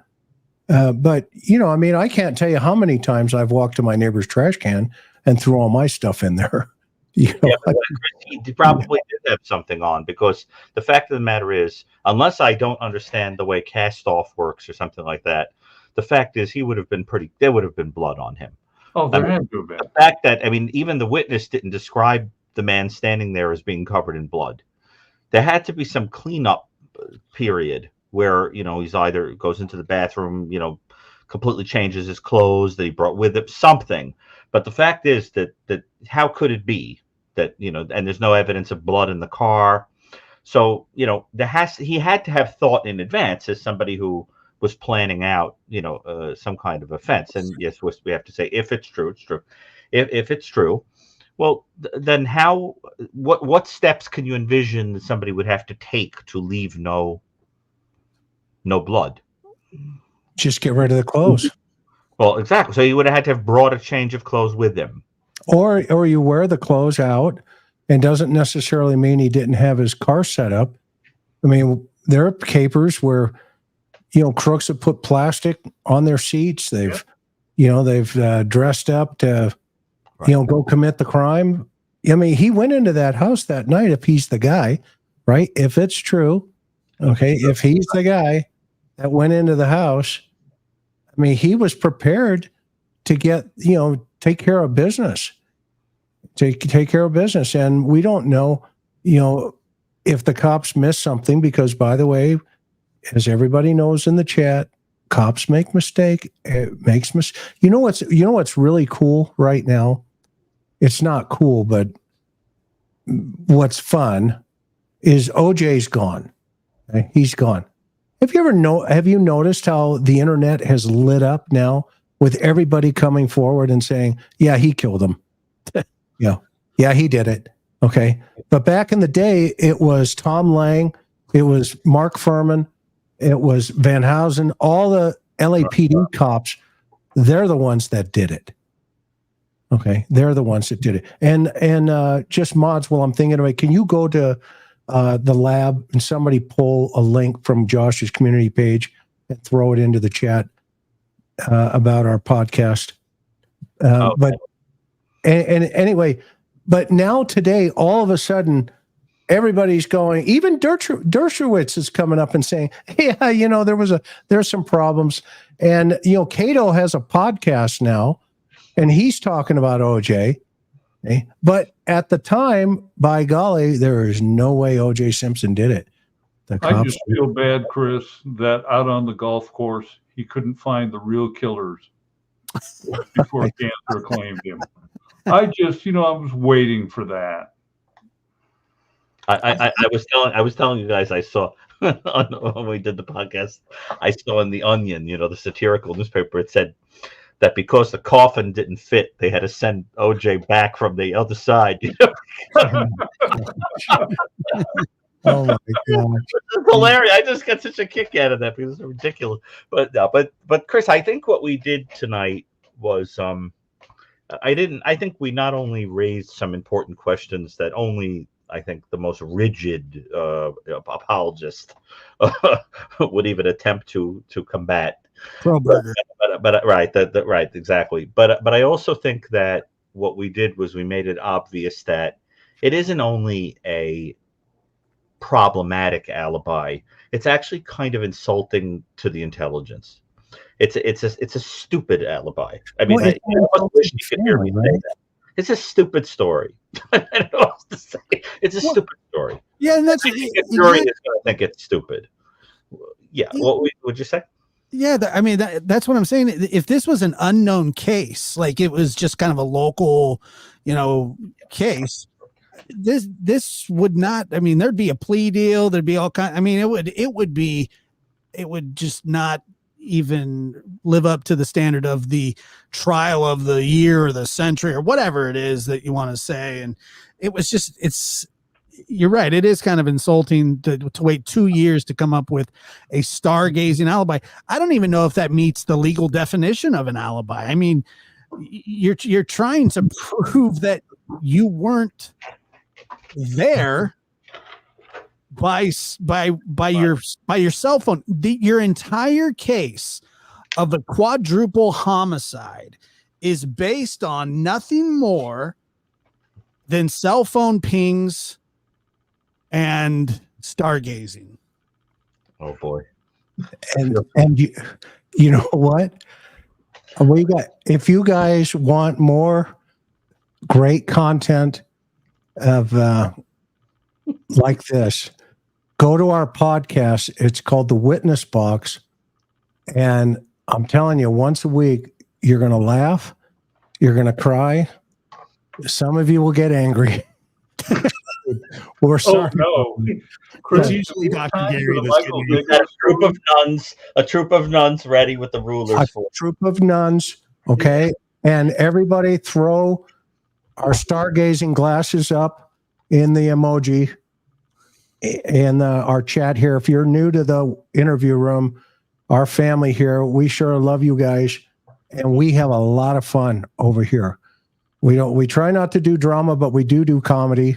3 shows a week, 3 and 11. The Men in Black. Our guest comedian with John over here tonight. Okay, Johnny. Never sets when you're cool.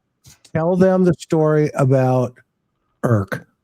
Okay, well, first of all, let me point Irk out for everybody. I don't know if they can see him. This middle picture, can you guys see that? I don't know if you can see it. Hang on, let me get it. Irk was a great dog. Irk was a dog. Irk was a dog. Now, Irk was a great dog. There was another dog named Zach who was like Satan's service dog. Yeah. But Irk was great. I own the other one of those, by the way. All right. I own the brother of Satan. You know what? Yeah. Irk was wonderful. Now we'll start the story. It is midnight shift. It's about midnight.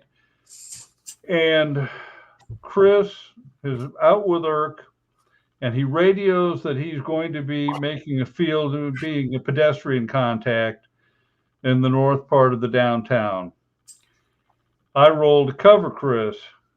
As I roll up, we discover it is our favorite methamphetamine freak, Michael Ziegler. Just give you an idea, this is how sad my intellect is deteriorated. There are days when I can't find my car in the Costco parking lot, but I can remember Michael Ziegler. I get out of the car. Chris is talking to Ziegler, and as sure as the sun comes up, Michael is under the influence of methamphetamine.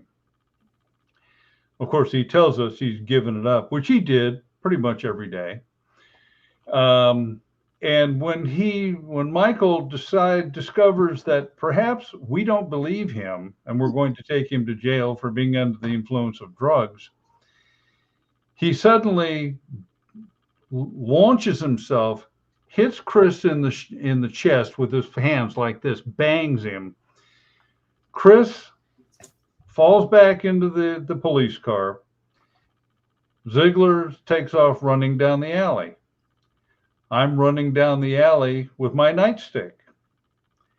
And I never get a chance to hit Mr. Ziegler because a streak of brown and taupe goes past like at about 2 times the speed of sound. Irk went to work. Irk. Yeah. And Irk hits Ziegler in the hips and spins him around. Ziegler's disoriented. He then turns to run again. This is like something from a Warner Brothers cartoon. He runs full speed into a telephone pole. I mean, this is like Bugs Bunny, What a Maroon. He bounces off the telephone pole. Irk bites him. Ziegler then runs into a cinder block wall. You can't make this up. Yeah, you can't make this up. If I wrote this, you'd go, it's contrived. But at this point, Chris is with me. Ziegler bounces off the wall. Irk bites him. Ziegler hits the ground and begins kicking at Irk. All right. Pro tip to anybody who might have an encounter with a police dog. do not try and kick or hit the police dog. Right. Police dog's faster than you are and can bite. Yeah. So every time Ziegler throws a blow or kicks, Burke bites him. Now, Ziegler had begun the encounter wearing blue jeans. He's Yes. wearing Bermuda shorts by the time we're done. And and by this point, Chris and I are trying not to laugh, but we're begging him, Ziegler, just stop kicking the dog. And so finally, Chris gets his leash on him. We pull him back. Ziegler sags against the wall, looks at us and says, "That dog is from hell." He was a good boy. Yeah, good boy. Good boy. Good times. Now, Art, I know sure. that to a certain element of marshmallow people, that might be a horrifying story and we shouldn't be laughing at it. But you know what? Oh, no, we should. We should. I never made any claims to being a decent human being.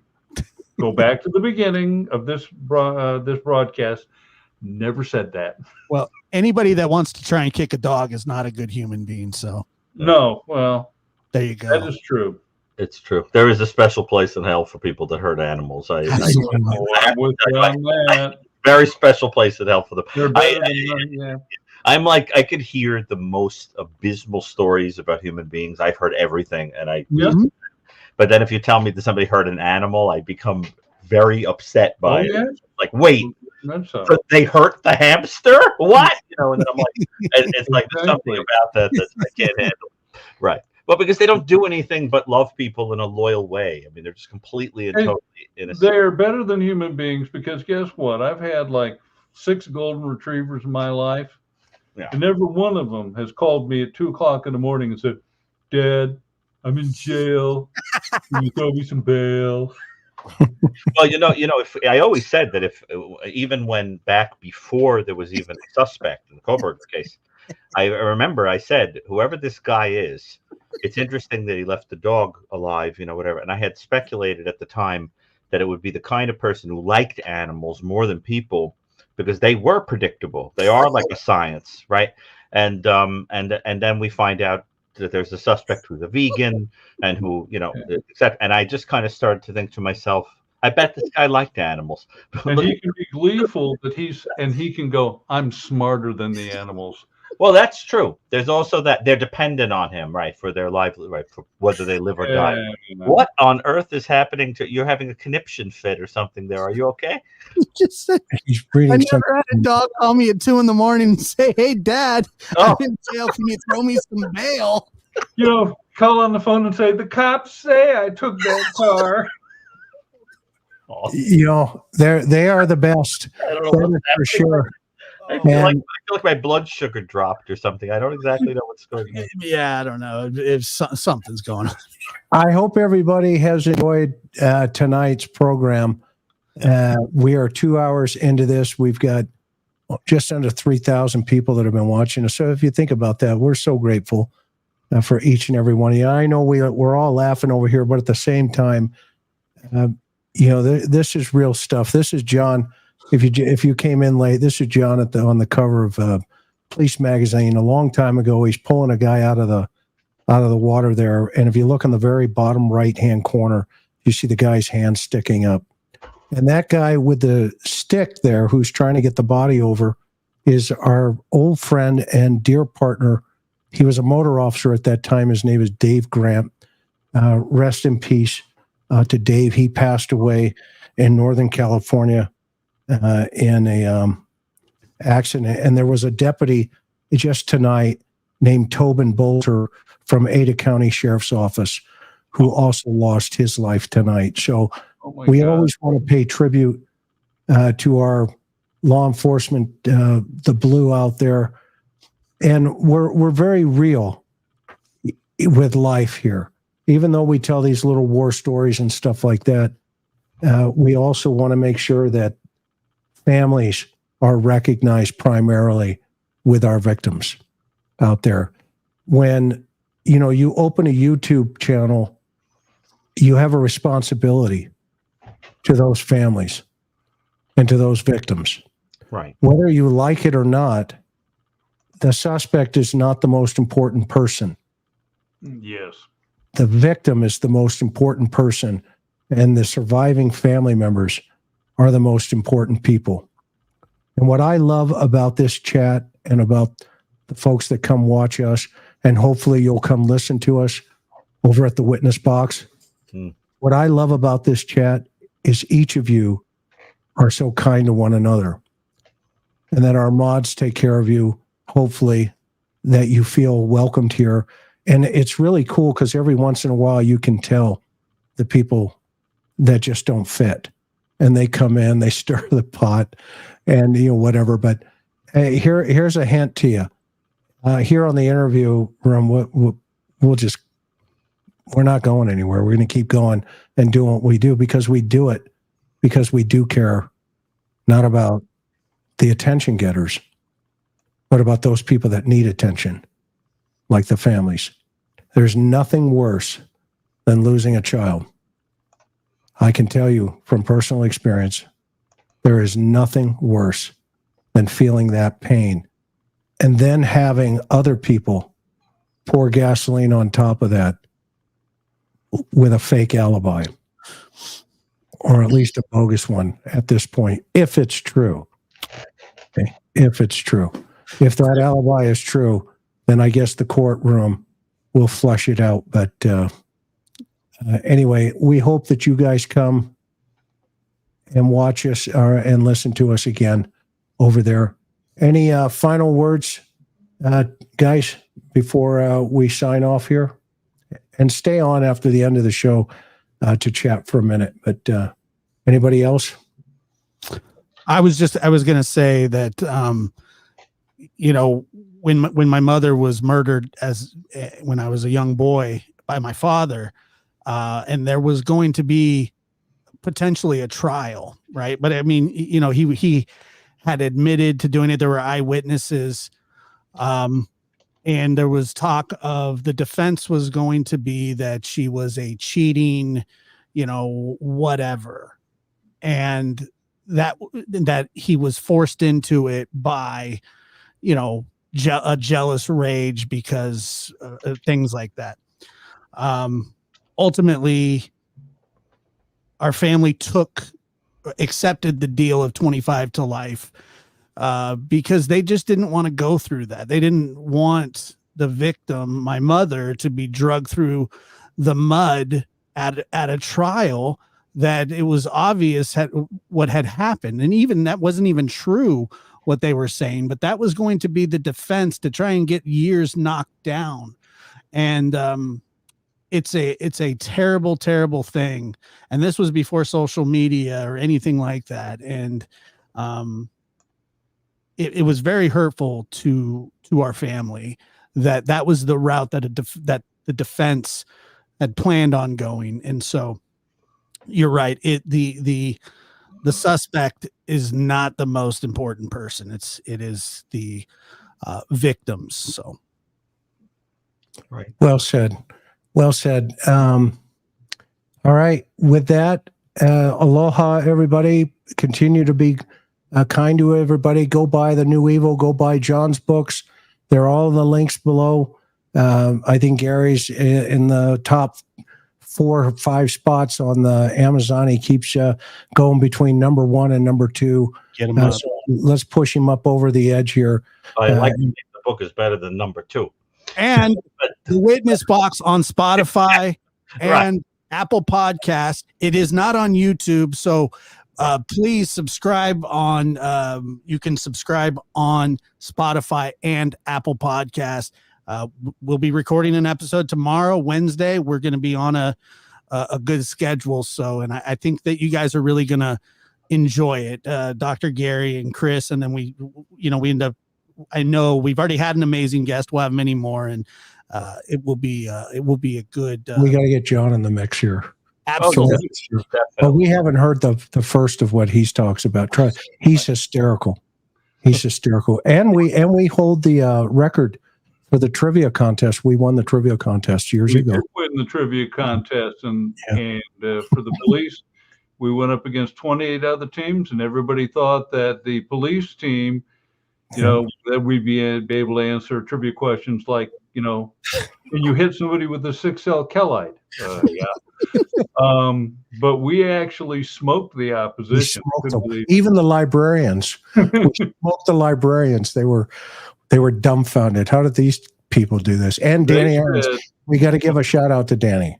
Yes, we got to give a shout out to Dan Aarons. Yeah. And he is another fine homicide investigator. And so it's been a delight to be here, Chris, and it's been really excellent to interact with you guys, because common sense ain't so common. Yeah. And I hope we get a chance to wish those in the audience who are Jewish a happy Passover. Yes, yeah. Happy Passover. So a wonderful and beautiful holiday. That's right. And that is a great point, Gary. Yeah, and we love everybody, especially our Jewish friends out there. That's great.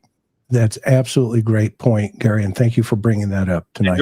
And I think, given the events of October 7th, that this Passover has a very special significance to people of the Jewish faith, because it's a reminder of the things they've already been through. Yeah. And the deliverance from that, and the fact that at the end of the day, death is conquered. But I think it is important to pause and think, even for all of us, it is a very symbolic and beautiful holiday, and I think one that, if you really think about its themes, or the themes of Easter that we just had, for those of us who are Christian, is that those are, I think, at the end of the day, the only things that could really sustain you when you're dealing with something like losing your child. I tell you the truth, I don't know how anybody would get through it who didn't have some kind of faith. I think you would just feel your life was over. So I think it is important to point that out, that this beautiful symbolic holiday is coming, and to remember what it's about. That's right. Yeah. It's about, fleeing Egypt and putting the blood on the door, getting away. So, all right, everybody, we love you. Thank you so much. We appreciate everybody being here and supporting us. Aloha. See you on the next one.